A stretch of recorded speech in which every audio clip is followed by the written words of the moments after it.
game number 2. 5 seconds remaining. Which is Reserve time. yeah, now our audio is actually working. Anyway, so London Conspiracy versus the former known Chili Willy team, now known as Fever Dota. They changed their name just shortly before the tournament because I think they have picked up a new sponsor. It is the last best of 3 of the day. Again, sorry for all those problems. Again, as a reminder, this is happening here on a university campus. We really work with minimal gear to make it happen, with even 4 teams, like multiple on the start, etc. We try to make it happen. So this is low budget production, and I know there were some problems, so all apologies there, but still, we want to enjoy some Dota, and we're definitely gonna see that. So the Serbian local team against London Conspiracy, they had a blast at MLG. And before that, well, the TI qualifiers was a bit through and through. They did not qualify, unfortunately. I really wanted to see it happen.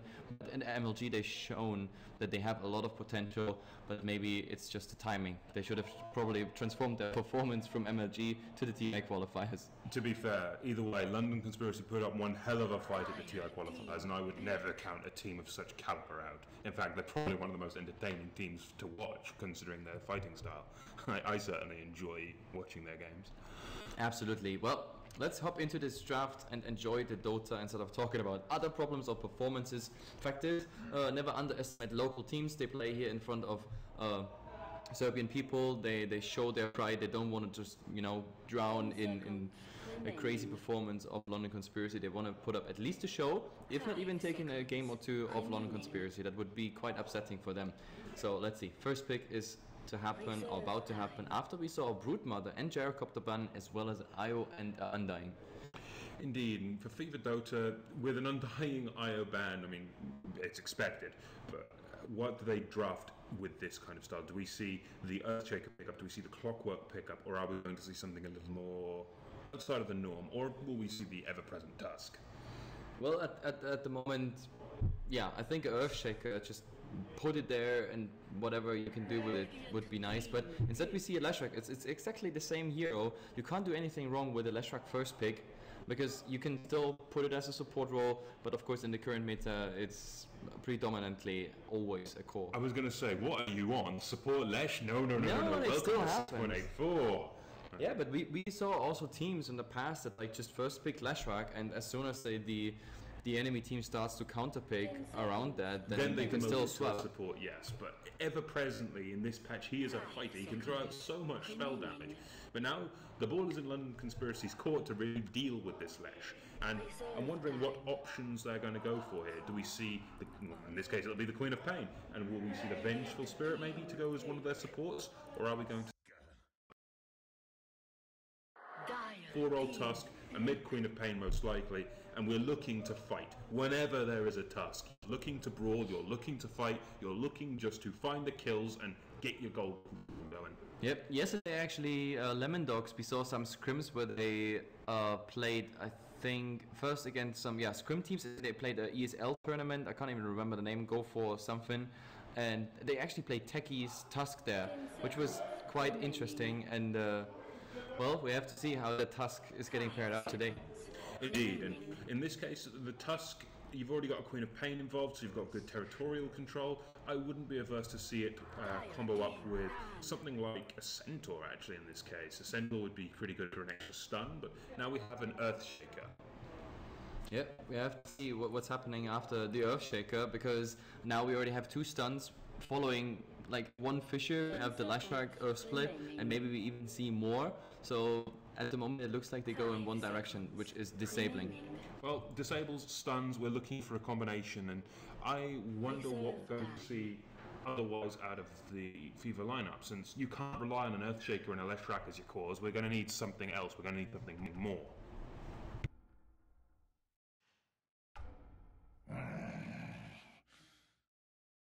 Radiant team, ban. Anyways, they take their time, actually a lot of time now, to decide what else is coming. We have the Queen of Pain in mid. The Tusk, I don't even think we see the Tusk laning. This is really purely roaming, going from lane to lane, try to make something happen, which is kind of bad, because if you, for example, put that Leshrac in the mid lane, he's a hero that's quite susceptible against Tusk. So I'm not really sure if that's really something you want to put in the mid. You could still put the Leshrac in the safe lane and pick another mid. Yeah, it is certainly an option to put Leshrac in the safe lane, but I wonder what the plan is here. And London Conspiracy is certainly using a lot of their time to dictate their bans. They're going to ban out the clockwork. So they're going to take away the combo heroes that can set up Leshrac's split earth as best possible. And in response, Fever Dota are going to remove themselves a Phantom Lancer.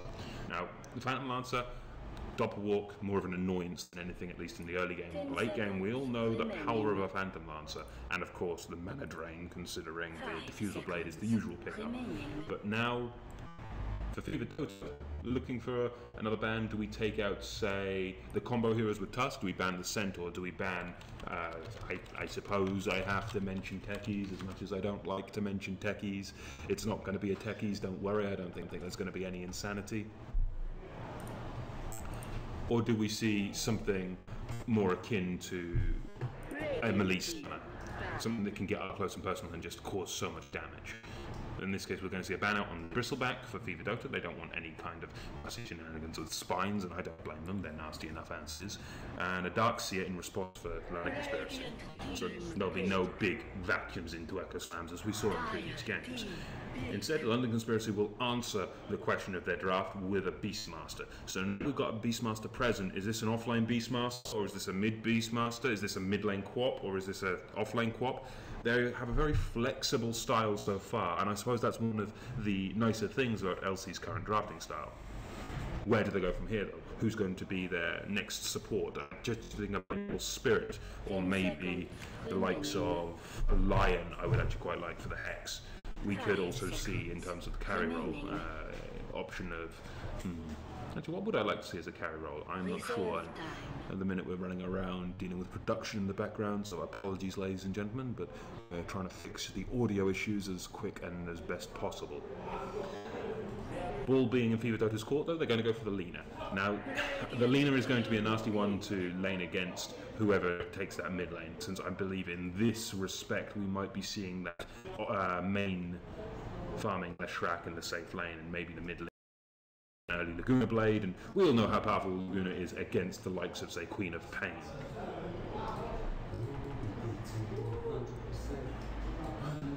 Still, back to London Conspiracy. We've got their Beastmaster, we've got their Queen of Pain, so this is their mid and their offlane sorted. We've got a Tusk who we're expecting to run. We're now hunting a range support in my mind, a good range support that can do a lot of work. The Venge is still the one that comes to mind the most, but we're going to get the Shadow Fiend, their main core. So again, another hero that could mid. I am expecting it to be, in this case, a safe lane Shadow Fiend, since it makes the most sense. Get Queen of Pain and the Beastmaster at those early levels. And they still need one support to go. But now for Fever Dota, we've got a Lina, we've got an RTF2, we've got a Leshrac. All in all, I feel that their draft is very squishy. And squishy draft aside, where do we go with this? 10 seconds. Do we go for more power? Do we go for something that can survive this kind of lineup from London Conspiracy? Do we go for something more tanky? They have options. Timbersaw actually wouldn't be too bad. I could get behind a Timbersaw pick. I wouldn't also mind something along the line of maybe a TA, but then TA is going to have to deal with the Shadow Strike, and Shadow Strike alone is going to be nasty. Production are still trying to do what they can. We apologise for the audio issues, ladies and gentlemen. But now, Fever Dota only have 10 seconds left, so I wonder per se what they're going to do with this. I mean, they are running out of time pretty damn quick. Radiant team, ban.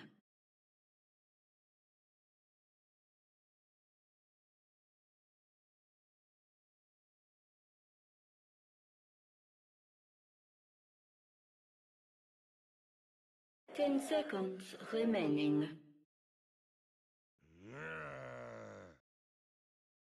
Dire team, ban.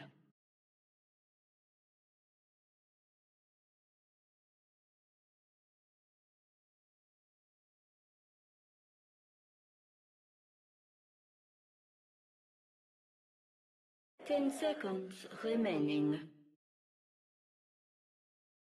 5 seconds remaining. Radiant team pick. Dire team pick.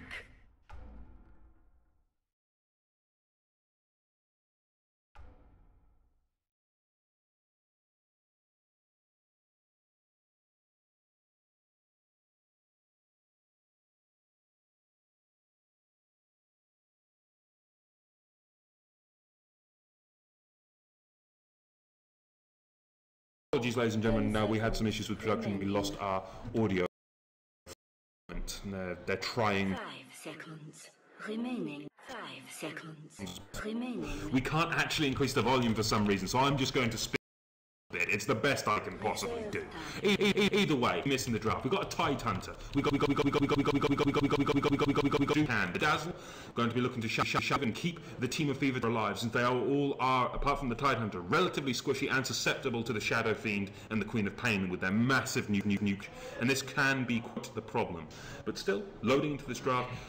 I'm going to say, looking at these drafts, I'm going to put my money on London Conspiracy having the better draft. I'm sure Hefla will give us some insights into what his thoughts are on this draft. Well, I just had the chance to actually look at the draft, trying to fix the microphone here, but yeah, Big Fat Ultimate's actually coming out by Fever Dota. The Dazzle 2 coming out. Stun, I already about it, well, I already talked about it, that like the Fisher will probably the first stun that comes out. We have a Split Earth as well as an out on based on that.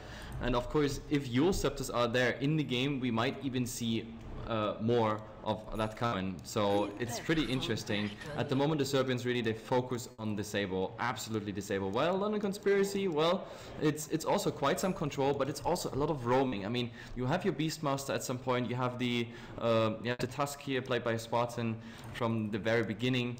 We have to see where this one is going. Anyway, let's introduce the players real fast. Indeed, for the London Conspiracy side, on the Tusk, we've got Spartan going to be heading towards that bottom lane for now. We've got Madara on the Queen of Pain. Over in the bottom lane still, we have S224J handling the Rubik. Over towards the mid lane, currently we've got Kaiser, and he's going to be handling himself a Shadow Fiend. He's standing in. And we've got Fairlicious on that Beastmaster in the off-lane role. So this does change our expectations of the lanes, but we do have a 5-man smoke from the lineup of Fever, and they're certainly being a threat. Yeah, they try to look for something here. We have GJW playing the Dazzle. We have Kitora playing on the Lina. Ralphie is playing the Urshika Dante, the Big Fat Tide Hunter, and Tokusan on the Lashrak. They ask for a second. I guess it's some other hardware problem whatsoever. Curse of the LAN. There is always a curse of the LAN. Oh, but it was fast fixed. I get it was just a peripheral problem. That's the biggest problem here. If you already work with low budget hardware, then you have to work with all different peripherals in such a setup. That's why also the delay came. Anyway, let's see where this one is going. At the moment, the smoke is pretty much wearing off and nothing really happened. The bounty rune bottom, that will definitely go to Fever's side. There's just no way London Conspiracy can actually go in there. Or are they? I mean, Spartan is looking there. Dante is trying to do something here. There is no snowball, no nothing skill, and now Madara has to also go out. They all don't want to skill anything at the moment. They don't want to get forced into a thing. They rather have that Shadow Strike obviously available. That's exactly what you need for laning. So being forced into a skill you don't want to, that costs you always like that level 1 to level 2 duration. Indeed, and as we stand, I believe that, considering the runes, the drafts, Fever are going to have to play this one very carefully. If they overstep their boundaries at all, they are so squishy they will just get torn to pieces. And then they even have to be ever present of the threat of that Rubik. Spell Steal. What can you get from Spell Steal in this game? Echo, Fisher. Fisher's insane. The Split Earth, one of the best skills to steal as a Rubik. You've got the threat of Ravage, of course. This is going to be quite a nasty one. In top lane, we've got Fairlicious, who's having to TP out already. He almost got caught. That was so damn close to first blood. Yeah, I mean, since this was a pretty much level 1 gank, there was unfortunately no way for additional interruption on that TP, so absolutely conscious about that. He just TP'd out. Still, it will cost him some experience, and top, of course, now we have the Lashrak being able to farm on Tokusan. Indeed, and I wonder what really London Conspiracy can do with this offline, considering the Beastmaster really isn't going to get very much done in this lane. He can stack the Ancients, that's going to be about it. Up against the Leshrak, this is going to be pretty damn nasty, considering we already have level 2 present. Lightning Storm spam and a single Split Earth can easily cause the kill, let alone first blood. Absolutely, and well, we have to see where this one is going. Also with the Tidehunter at the moment, he's able to grab here and there some XP, but I mean, Madara is kind of aggressive. We have, of course, Ruby just hitting him all the time, and even with the Kraken Shell, he still gets some damage, obviously. There's no one else that really goes for any rotation like we expected the task to happen. He might just try to grab level 2 because you want to have the snowball, plus of course the ice shards to actually make something happen, like in mid against the Lina. That should be an easy kill if properly executed. Yeah, that if they can catch the ice shards, to which they do, the raise unfortunately misses. If they could catch the ice shards and a double raise, that's pretty much a dead Lina.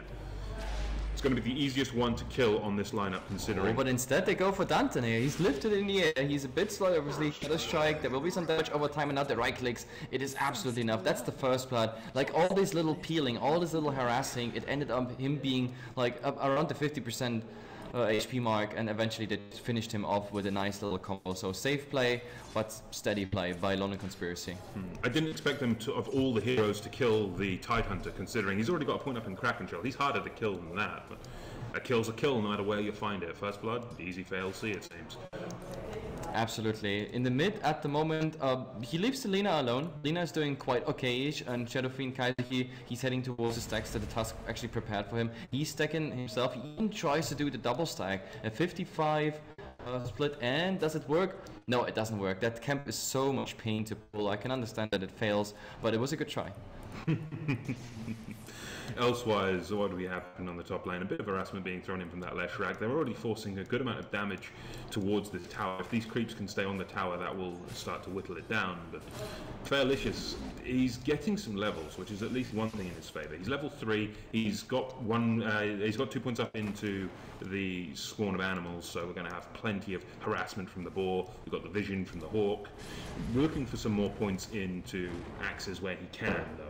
The axes, they can do so much damage, but as it stands, it's just a case of defensive play, soak experience for the Beastmaster. Yep, and to be honest, the Conspiracy, they're not in a hurry at all. Like at the moment, they settle for the first blood, and everything else is just, you know, stack everything, get the experience maximum as you can in every lane, and I wonder when the point comes where they want to fight, because I think non-Conspiracy's draft, except for the task, for example, has, well, quite some time till they actually come online. While I think Fever, with all their stuns, I think they should be more aggressive at this point, because I think they can make a lot of things happen. Like a triple stun that is on this level at the moment as it stands, still a kill. Quite easily. I mean, a triple stun, that kind of combo is absolutely nuts. There's no way to survive it. And we're starting to see a bit of rotation through from the Earthshaker. Yeah, the Fisher that catches Kaiser, doesn't quite knock him out though. The Light Strike Ray will, however, throw back from the Rubik from S2, and that's going to be more than enough with one right click from Kaiser. A nice kill for that Shadow Fiend, and he wants more. He's going to try to go for the Earthshaker, but that's a kill that I don't think they're going to get. And nice, not without an Ice Shards, and they don't have another one of those for 5 seconds. To be honest, that Fisher was actually quite good, because it was supposed to block him completely on one side in the river, and then they could have easily gone for that Shadow Fiend kill, but there was like that tiny little gap that made it still possible for the Shadow Fiend to go on the safe side and then reinitiate into this fight, get the Lina. So kind of unfortunately, you need definitely a longer Fisher. It seems so. In the meantime, top lane, we've still got that Beastmaster looking to get what CS he can. He's using his boar for that, though, and it's quite hard against this combination of Leshrac and the Dazzle, especially considering the Dazzle is going to start pumping heat into Tokusan. There's no way Tokusan is going to die, really, up against a solo Beastmaster. We're going to need to see some rotations to dislodge this pesky Leshrac from the lane.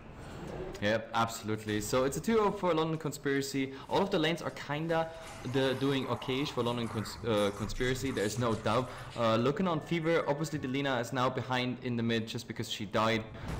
We have Lina now actually rotating with a double damage, but no ultimate here into that Rubik. The Light Strike Array heats, and whoa, how did that one happen? Into Ice Ball, and now they're gonna turn it all around. She needed level 6, but she is level 5. At least it would be a 1-1 trade, but if you go without your ultimate, then there is no easy Rubik snack for you. Indeed, and that's quite the valuable kill on that Lina. Just killing off the mid hero like that, catching out of position, and then saving the Rubik with the snowball. That is just a sign of good play.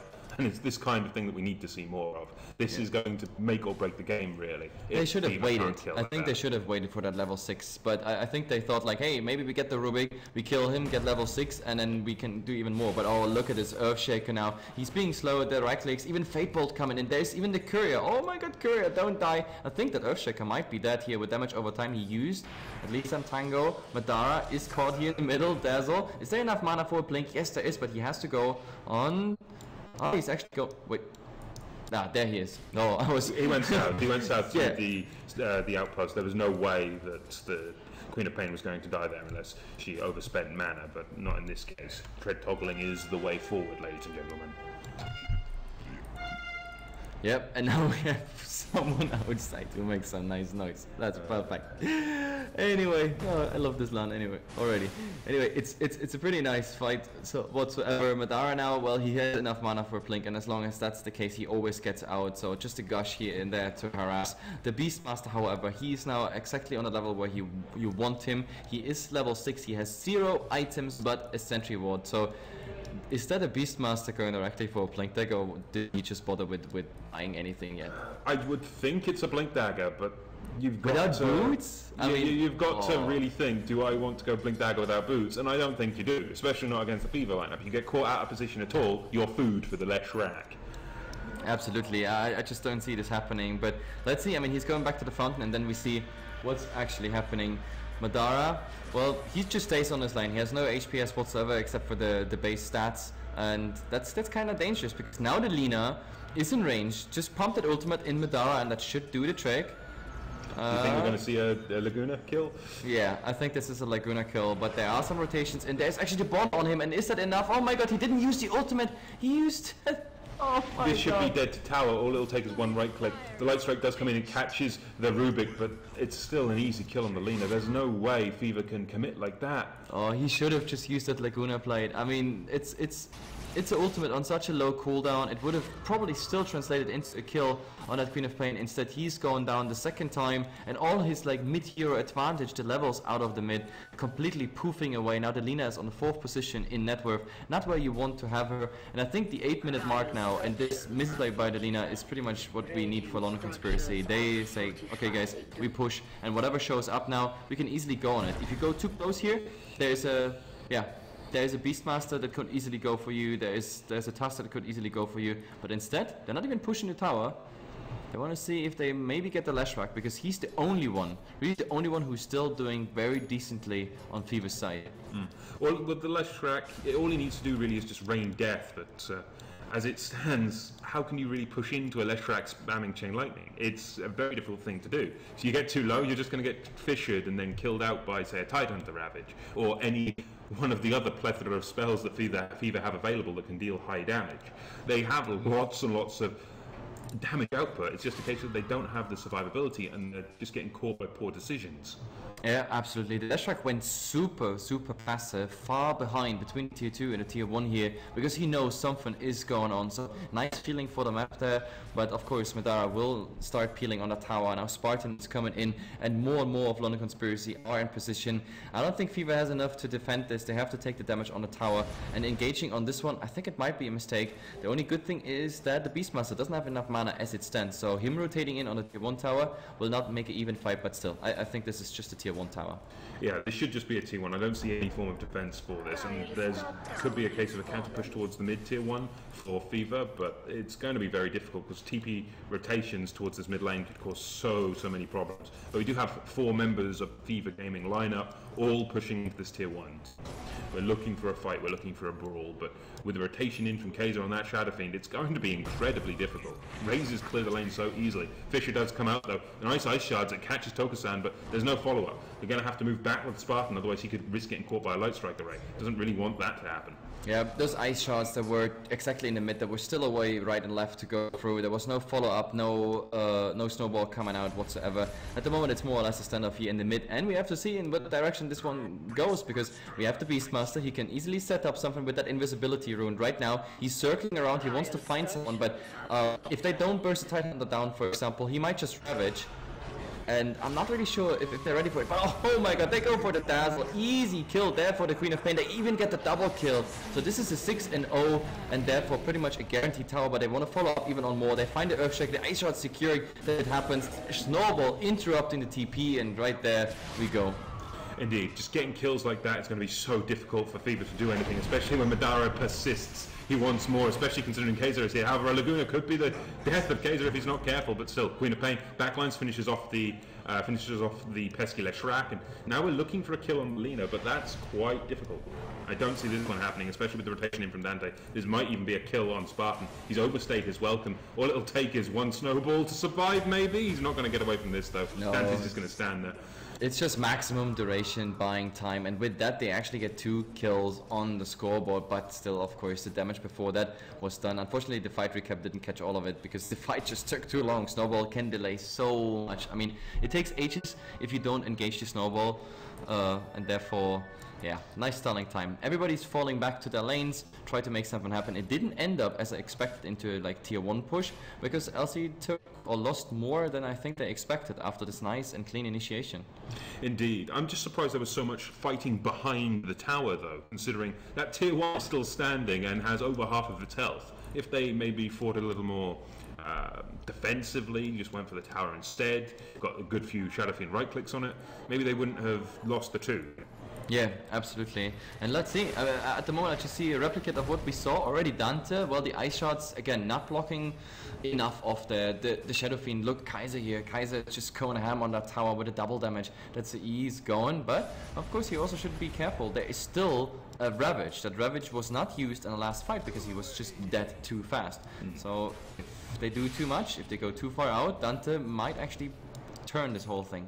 But now we've got the telekinesis back on Dante. They're threatening the fight, trying to bait out the Ravage, but it's not quite that easy. But look at the numbers. I mean, look at the numbers. At the moment, we have 5 of Fever in the mid, defending that tier 1 tower, or just, you know, trying to like just shoot him off a bit. And this is just only 3 of London Conspiracy doing that. In the meantime, we have the Queen of Pain in the top line and the Beastmaster in the bottom lane farming while all this is happening. So London Conspiracy is so benefiting of this mid standoff. Indeed, and we do have a Fisher spawn by Rubik, so this might be the go they're looking for. Ralphie gets caught by a double raise and a fish. There's no surviving that. Nice kill there by Kaiser.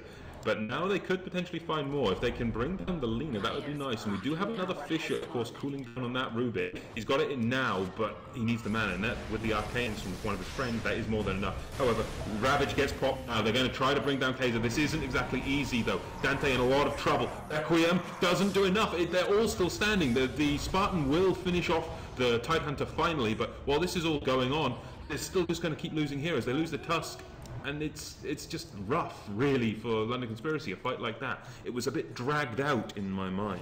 Yeah, it was a bit dragged out, and I mean, oh, it's not over. Look, the Earthshaker, he thought everything is over, just like we did, and in the end, well, he dies. The Fisher, it's funny how many Fishers are actually there. One from the Rubik and the other one from the real one. Either way, look at this tower. They have so much pressure. We have already level 1 Necrobook. No Blink Dagger as we expected by the Beastmaster, so with that the push will be even harder. Still, the Shadow Fiend dying there, that is at least some hope for Fever. But yeah, the problem is he got so many kills before that. That was a 2-for-1 just for the Shadow Fiend. Indeed, and as it stands, they're going to continue to push. And what do they have available really to do so? They got Necro in 60 seconds. They don't have Roar either.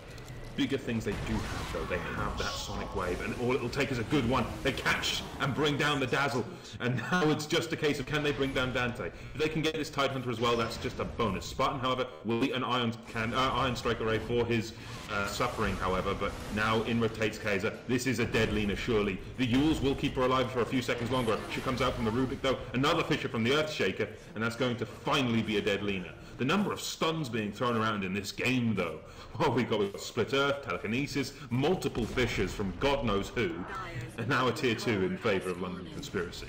Absolutely, and the Leshrac in all these fights, he just doesn't she just doesn't do anything. Like so far, there has barely any Earth splits. The lightning sure does some damage, but in the end, just absolutely not enough to turn a fight around. The Lina tried to be like the frontliner here because the Titan is already so low. It's just not working. This fight with the Ravage maybe would have been another story, but yeah, they didn't have the Ravage because of the fight before, and therefore London Conspiracy, they felt so comfortable. And of course the Tusk, whenever he's low, or whenever someone else is slow or trying to run away, he's the one who finishes the job with Snowball, also taking his own mates into the Snowball. Yeah, he's been playing very well in this task, defending his teammates, continuing the aggression. It's all around good play. A couple of missed ice shots here and there, but no one's perfect. Absolutely no one is perfect, but oh, is that a nice stun? Actually a double stun here. Oh, look at this beautiful Laguna Blaze. 2 are going down. In the end they lose both. The Tusk, who wanted to save the Queen of Pain, and the Queen of Pain also going down. Finally, chain stunning, even though it wasn't properly chain, of Fever is working out. But I mean, if you have like about what, 4 stuns to throw around, you might as well just use all of them and see what sticks.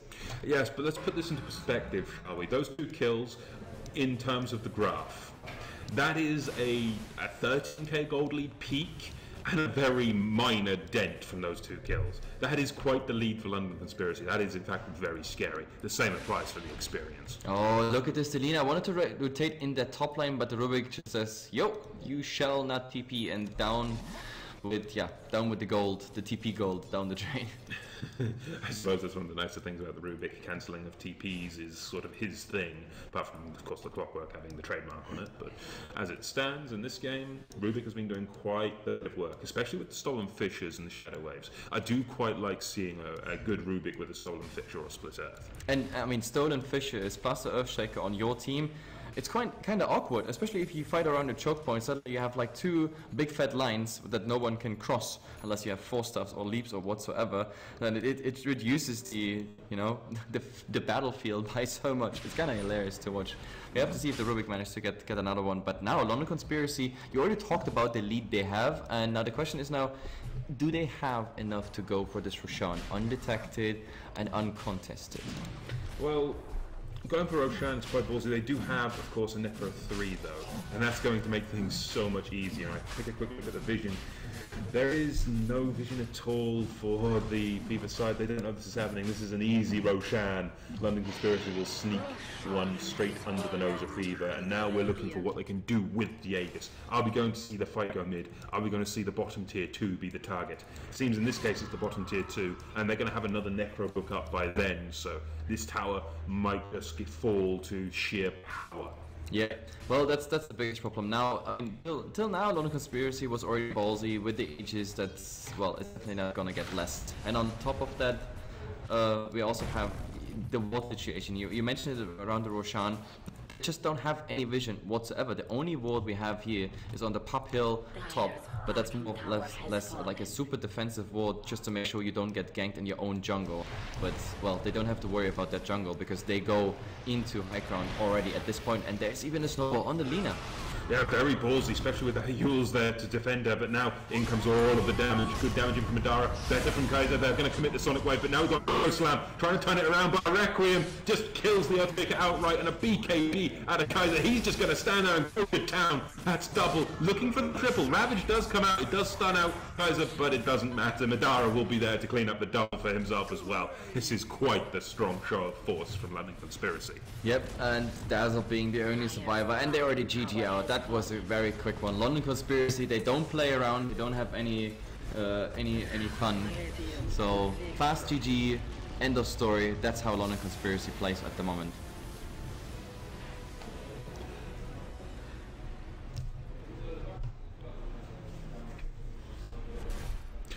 In that case, we're going to be looking to move into Game 2 as soon as possible, ladies and gentlemen.